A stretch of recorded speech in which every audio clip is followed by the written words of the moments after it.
Neste livro, que estamos comentando e já estamos no capítulo 5º, disponível na internet, para quem quiser, chama-se o programa O Espírito da Letra. Existem muitos capítulos instrutivíssimos em relação aos comportamentos de todos nós. Vocês estão vendo na tela a capa do livro. Mas o capítulo 13, que é o que eu quero comentar com vocês, se chama Psicose Afetiva. André Luiz e Calderaro vão atender uma residência, apesar de modesta, confortável, onde estão várias entidades infelizes naquele ambiente. E ele pareceu, o assistente, André Luiz conta, pareceu que estava com pressa. Entramos em um humilde aposento nos fundos e encontramos uma jovem mulher em convulsivo pranto, dominada por um desespero insuportável. A mente não é o cérebro, é a mente. O cérebro é a ferramenta, é um instrumento da mente, do espírito. A mente demonstrava extremo desequilíbrio que se estendia para todos os centros vitais do seu campo físico. Todos os centros, coração, o cérebro, as entranhas, os hormônios, tudo estava desajustado. O orientador, comovido, disse: pobrezinha, mas não vai lhe faltar a bondade divina. Ela preparou tudo para fugir pelo suicídio esta noite. Entretanto, as forças divinas nos auxiliarão a intervir. Então ele colocou sobre a sua cabeça a mão e disse para o André. Quando ele colocou a mão sobre a cabeça, esse é o procedimento que acontece nas casas de vocês, sempre que vocês oram. Não é só que acontece aqui no Centro Espírita, quando vocês vão rezar, ou na igreja, quando vocês vão lá. Isso acontece todas as vezes que vocês se elevam, ou estão em uma aflição. Espíritos amigos tentam nos ajudar. Ele começa a dizer então quem era aquela moça. Esta é a Antonina, uma companheira de lutas muito dedicada. Órfã de pai, desde muito cedo, iniciou-se no trabalho remunerado aos 8 anos. Precisou trabalhar como criança para sustentar a sua mãe e a sua irmãzinha. Passou a infância e a primeira juventude em sacrifícios enormes, ignorando as alegrias da fase risonha de menina e de moça. Nunca pôde ter alegrias afetivas. Tinha que trabalhar, tinha que cuidar da mãe, tinha que cuidar da irmã. Aos 20 anos, a mãe morreu.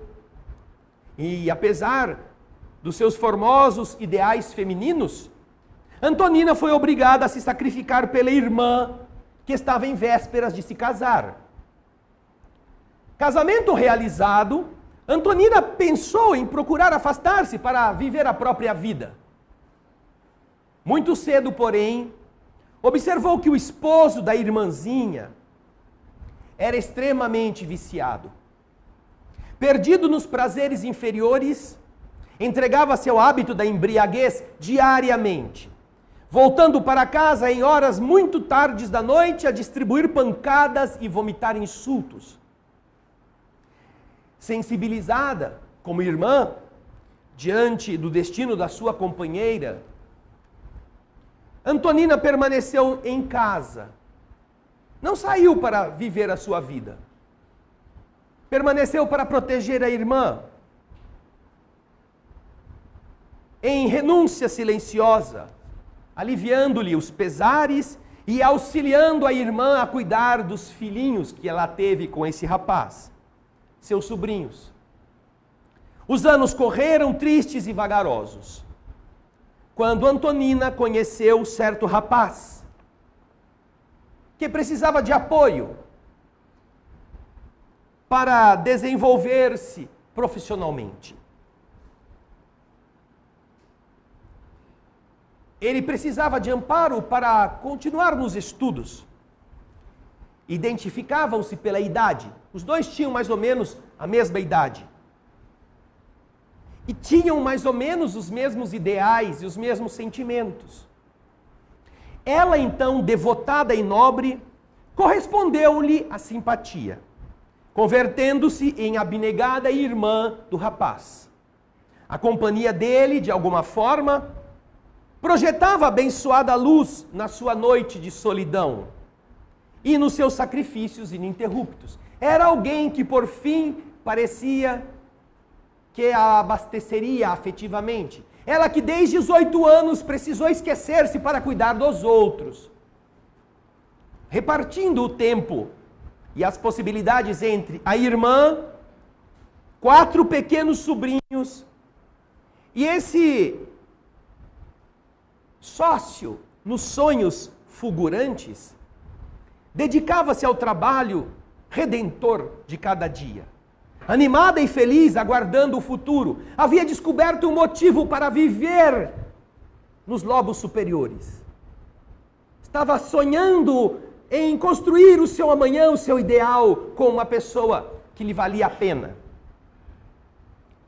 Também ela sonhava em conseguir a coroa da maternidade. Sonhava em ser mãe, construir um lar singelo e pobre, mas suficiente para caber a felicidade de 2 corações, para sempre unidos diante de Deus.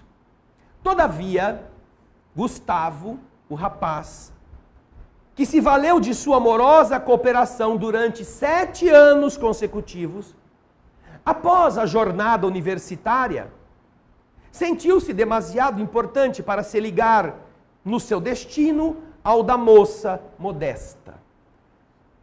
Independente agora e com os títulos universitários, passou a notar que a Antonina não era assim fisicamente a companheira que os seus propósitos sonhavam. Exibindo um diploma de médico agora, e sentindo urgente necessidade de construir o próprio lar, com grandioso programa na vida social, casou-se com uma jovem possuidora de vultosa fortuna. Uma ricaça dessas aí que procuram médicos. Menosprezando o coração leal que o havia ajudado nos instantes da dificuldade. Fundamente humilhada, nossa desditosa irmã Antonina procurou o rapaz, mas foi recebida com irônica frieza. Gustavo, com uma presunção repulsiva, transmitiu a ela a novidade do seu casamento de maneira ríspida. Necessitava pôr em ordem os negócios materiais que lhe diziam respeito, e por isso havia escolhido um partido melhor do que ela. Tinha mais dinheiro. Além disso, Gustavo declarou, que a sua posição agora exigia uma esposa que não procedesse de um meio assim de atividades humilhantes. Pretendia alguém que não fosse uma operária de laboratório, que não tivesse mãos calejadas, nem cabelos brancos já na cabeça. A moça tudo ouviu, debulhada em lágrimas, sem reação. E voltou para casa, ainda no dia anterior, minada pelo desejo de morrer. Não importa como fosse, queria morrer. Ela sente então que as suas esperanças se dissipam. Queria ser feliz, mas não vai ser. Esfacelada por esse golpe da frieza, que a existência se reduz em cinza e poeira, como ela pensava, que seria alguma coisa boa, uma coisa linda, um castelo reduzido a pó. E que a sua renúncia, na verdade, só pode abrir as portas da ruína e da morte. Conseguiu então certa dose de substância mortífera, que ainda hoje ela pretende ingerir. Essa é a história que Calderaro está contando a respeito de Antonina. não é difícil encontrar pessoas que passaram por situação parecida. Por situação que talvez não seja exatamente esta, mas que tenham frustrações amorosas, frustrações materiais, decepções arquivadas na memória.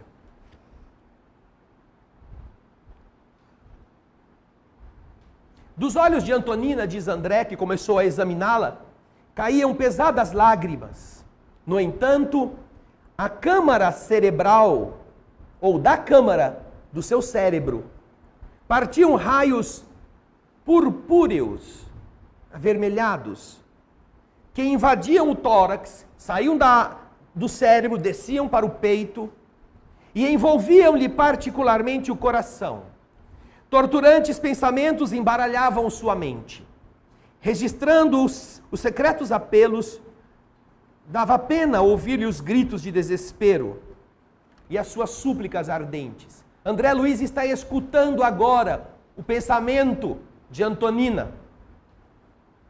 Ela diz: seria crime amar alguém com tal excesso de ternura? Onde estaria a justiça do céu, que não lhe premiava os sacrifícios de uma mulher dedicada à paz da família?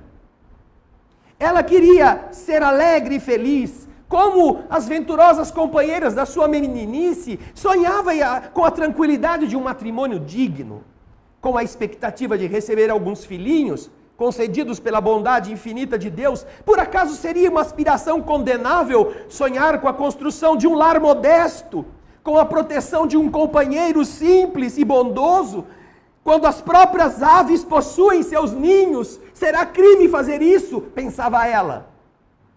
Como nós também pensamos quando estamos abatidos, quando estamos derrotados. Num processo de autopiedade ou de vitimismo, também ficamos ponderando conosco mesmo, dando-nos razão, parecendo que o que nós estamos prestes a fazer se justifica. Teria valido a pena? Os calos das mãos e os sinais dos rostos não lhe atestavam a sua dedicação? E tantos anos de sofrimento, perseguindo uma realização que agora lhe era impossível, teria valido a pena? Não, respondia ela mesma. Não pretendia demorar-se no mundo onde o vício triunfava tão facilmente, espezinhando, desprezando a virtude. Não obstante a fé que lhe alentava o coração, ela preferia morrer, enfrentar o desconhecido. Sentia-se desajustada, sem rumo, quase louca. Não seria mais razoável procurar as trevas do túmulo do que apodrecer numa cama de hospício? Perguntava ela em suas meditações. Então Calderaro, precisando ajudar essa moça, vocês não imaginam como os espíritos nos amam. Quando vocês estão em algum momento de aflição, com algum problema grave, e que a gente se pensa sozinho, abandonado, vocês não imaginam como almas generosas nos envolvem.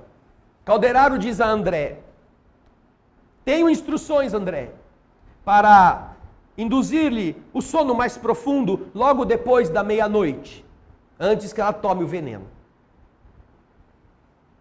E como não faltava muito, o assistente começou a aplicar-lhe passes ao longo do sistema nervoso. A vasta rede de neurônios experimentou a influência anestesiante dos passes magnéticos. Antonina tentou levantar-se, tentou gritar, mas não conseguiu. A intervenção energética de Calderaro era muito forte para que a enferma pudesse reagir. Dentro de pouco tempo, a moça recostou-se, vencida, nos travesseiros. Naquilo que qualquer pessoa acostumada à hipnose chamaria de hipnose profunda. Calderaro, então, permaneceu ali em completa vigilância, mantendo a moça em repouso por mais de meia hora. Depois deste tempo, duas entidades, dois espíritos, coroados de intensa luz, deram entrada no recinto. Abraçaram meu instrutor, que me apresentou ambos cordialmente. Estavam junto de nós, naquele momento, Mariana, aquela que havia sido a dedicada mãe de Antonina, aquela que ela cuidou até os 20 anos. E, junto dela, Márcio, iluminado espírito ligado a Antonina, desde remotos séculos. Muito sensibilizados, eles agradeceram a Calderaro, que passou a eles a doente, adormecida. A mãe recolheu o espírito da filha. E, inclinando-se sobre ela, chamou-a pelo nome. Que filho não é capaz de reconhecer a voz da mãe? Chamando você, só daquele jeito que ela sabia fazer. Você pode ser um velho, uma velha, mas quando você ouvir, você sabe que é aquela pessoa parcialmente desligada do corpo. Antonina ergueu-se em seu organismo perispiritual, encantada, feliz. Olhou para a mãe e gritou: mamãe, mamãe! Desabafando-se, refugiando-se nos braços da genitora. E não esperando que a mãe lhe falasse nada, já lhe disse: mamãe, me ajude. Não quero mais viver na terra. Não me deixe voltar ao corpo pesado. O destino me escorraça. Sou infeliz. Tudo é contrário aos meus desejos. Leve-me daqui com você, mamãe, para sempre. A mãe olhava para a filha com um semblante tão triste. Quando Márcio se aproximou, tornando-se visível ao espírito de Antonina. Quando a moça viu o rapaz, arregalou os olhos quase sem poder contê-los. Ajoelhou-se instintivamente, amparada pela sua mãe. Parecia querer lembrar de onde que ela se lembrava daquele moço, daquele semblante. De que lugar no seu passado? Contemplava o emissário, banhada agora em pranto diferente. Não eram mais as lágrimas de luto de momentos antes. Tocava-se agora de um sublime conforto, de júbilo místico, que lhe nascia das profundezas do coração, sem nenhuma dúvida. Aproximou-se Márcio mais intimamente, colocou a sua mão luminosa sobre a fronte e lhe disse com ternura: Antonina, por que esse desânimo? Quando a luta redentora apenas está começando. Você esqueceu por acaso que nós não somos órfãos? Acima de todos os obstáculos está a bondade infinita de Deus. Você recusa a porta estreita, que vai nos propiciar o amanhã venturoso para o nosso reencontro. A porta estreita de aguentar. Você está procurando fugir pelo suicídio que vai impedir que a gente se reencontre novamente, que a gente volte a estar junto. Talvez porque a moça estivesse tentando com muito afinco relembrar de onde o conhecia. Ele disse: não se preocupe agora com isso. Acalme-se. Para nós, nos basta o presente, cheio do abençoado serviço e da renovadora luz. É o nosso presente, que agora você deve estar atenta. Aproveite os minutos na recomposição do seu destino. Valha-se das horas para reconduzir suas afeições às esferas superiores. Que motivos, Antonina, te sugerem esse crime, que é o de provocar a própria morte? Por que você está pensando em fazer isso? Que razões te conduzem os passos na direção do precipício tenebroso? Tua mãe e eu sentimos de longe, o perigo. E aqui estamos para te ajudar.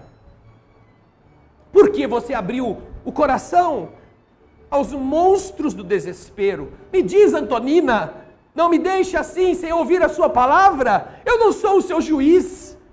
Eu sou seu amigo da eternidade. Não estou aqui para te condenar. Por acaso eu não terei o consolo de te escutar?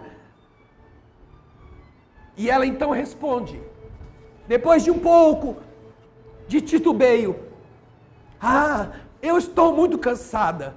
Estou exausta. Sim, diz ele. Mas você nunca foi esquecida. Você recebeu mil recursos da providência para o seu serviço de redenção.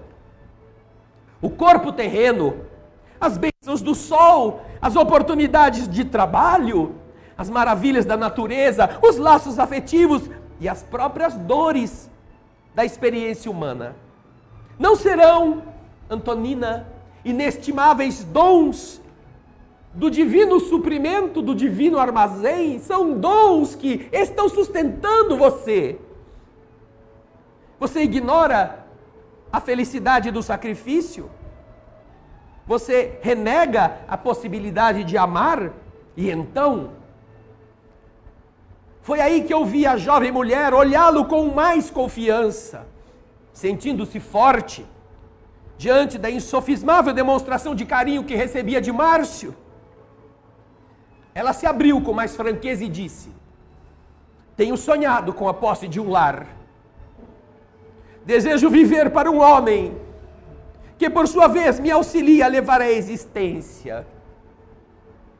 Sonho receber de Deus alguns filhinhos que eu possa acariciar como meus. Será pecado, celeste mensageiro, sonhar com tais coisas? Será delinquente a mulher que procura santificar os princípios naturais da vida como mãe? Depois de trabalhar anos a fio pela felicidade daqueles que me são queridos, noto que o destino ironiza as minhas esperanças.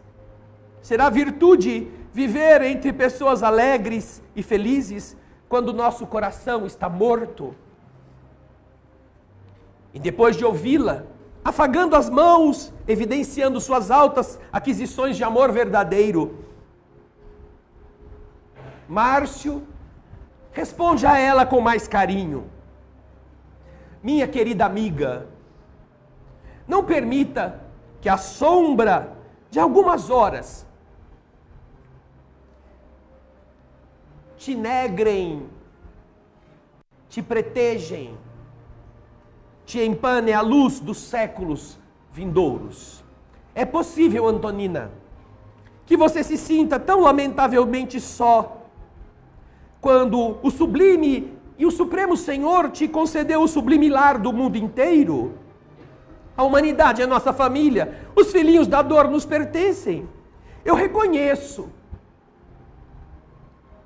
que transitórias humilhações do seu sentimento ferem a sua alma, que você desejaria se aconchegar ao carinhoso braço de um companheiro digno e fiel. No entanto, querida, é da vontade superior que por enquanto você receba as vantagens que podem ser encontradas na solidão. Deus deseja isto agora.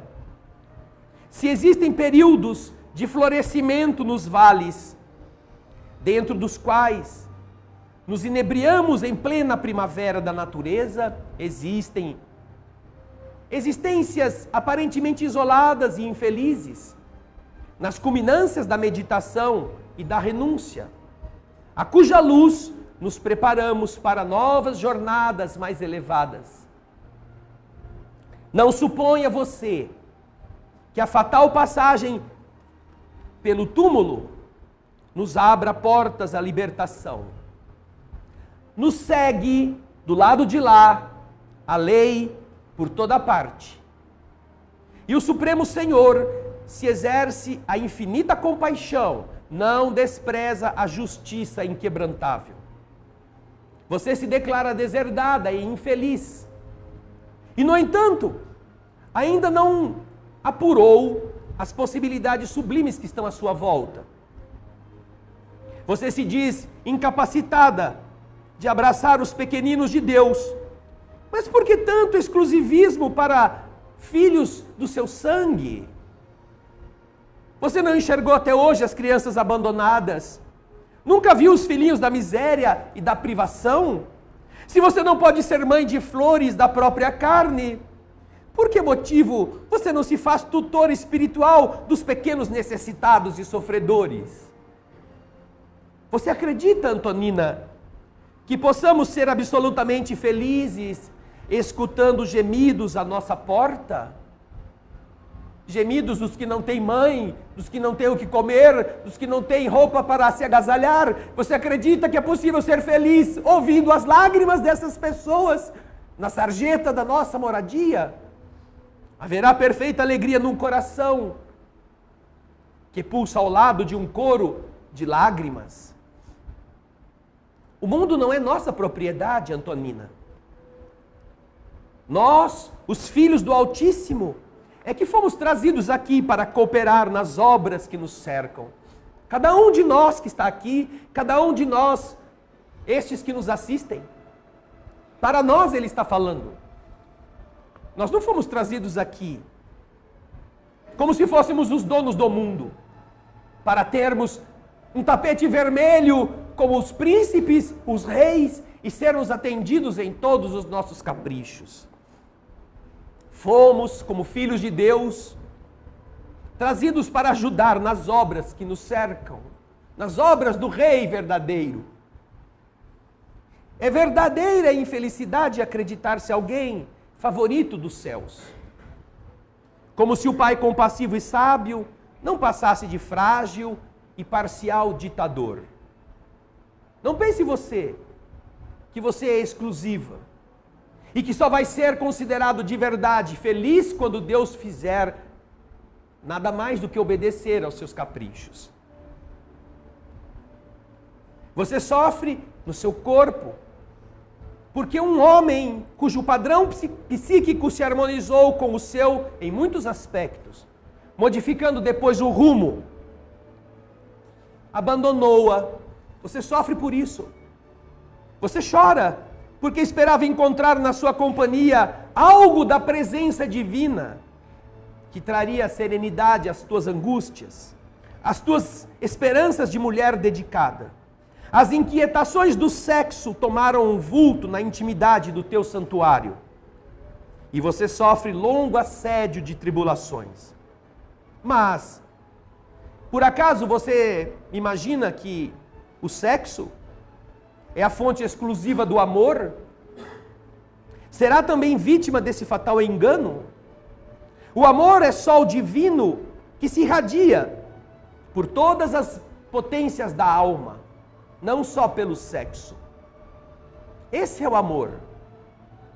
O amor surge na palavra generosa, no olhar de carinho, na carícia das mãos, quando serve um prato de comida. O amor se manifesta no anonimato de quem lava a roupa do seu companheiro, da sua companheira, dos seus filhos, de quem cozinha para que todos se alimentem de algo saudável. O amor se manifesta no silêncio com que você aguenta a rusticidade e a irritação daquele com quem você convive, ou daquela que está atribulada demais para ser carinhosa com você naquele instante. O amor se manifesta por todas as potências do seu espírito, não só pelos órgãos genitais do seu corpo.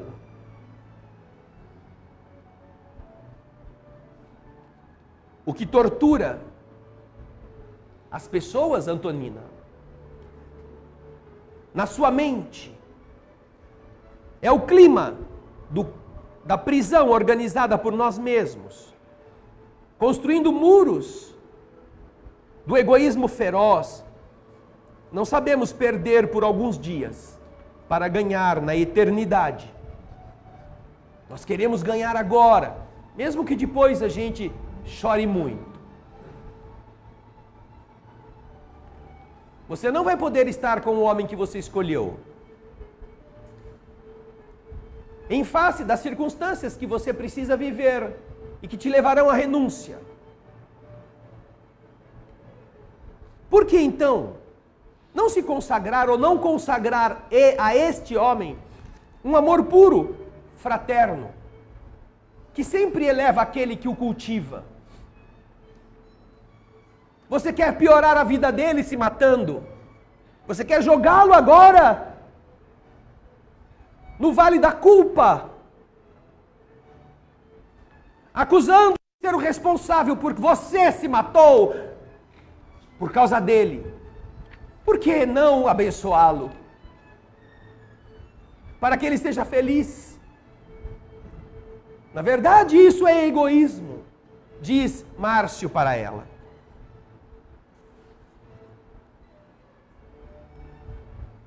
E entre muitas outras coisas, Antonina agora começa a pensar, saindo do primitivismo do primeiro andar, passando pelos segundo e terceiro para entender que ela não é um corpo, que precisa ser enfeitado de adornos para se sentir feliz e querido. Ela é um espírito que certamente está destinado nos reencontros do passado, aquele Márcio que agora se ocupa dela, sem dizer-lhe isto. Ele não diz: você é amada do meu coração, eu sou aquele que vai te agasalhar quando você chegar aqui. Não, ele não diz isto, ele não quer ocupar na mente da moça o nicho que ela estava dedicando àquele moço.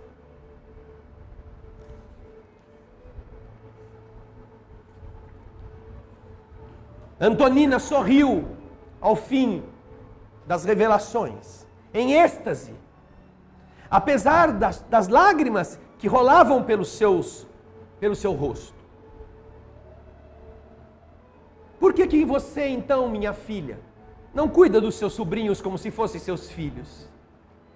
Adote-os como se fossem os filhos que você queria ter. Dedique-se a eles. Jesus não teve filhos e todos nos sentimos tutelados pela sua infinita abnegação. Vamos, Antonina. Prometa que você vai modificar as suas disposições mentais daqui por diante. A mulher digna e generosa esquece o mal e ama sempre. Comovidos então, vendo aquele diálogo, diz André: vimos ela que tinha se levantado para conversar com Márcio, ajoelhar-se novamente e diante dele, solenemente exclamar: juro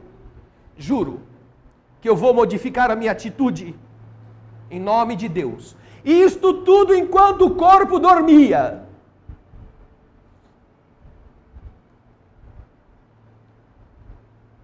Nesse instante, Márcio colocou mais uma vez as mãos sobre ela e um jorro de luz vinda do alto lavou-a por dentro,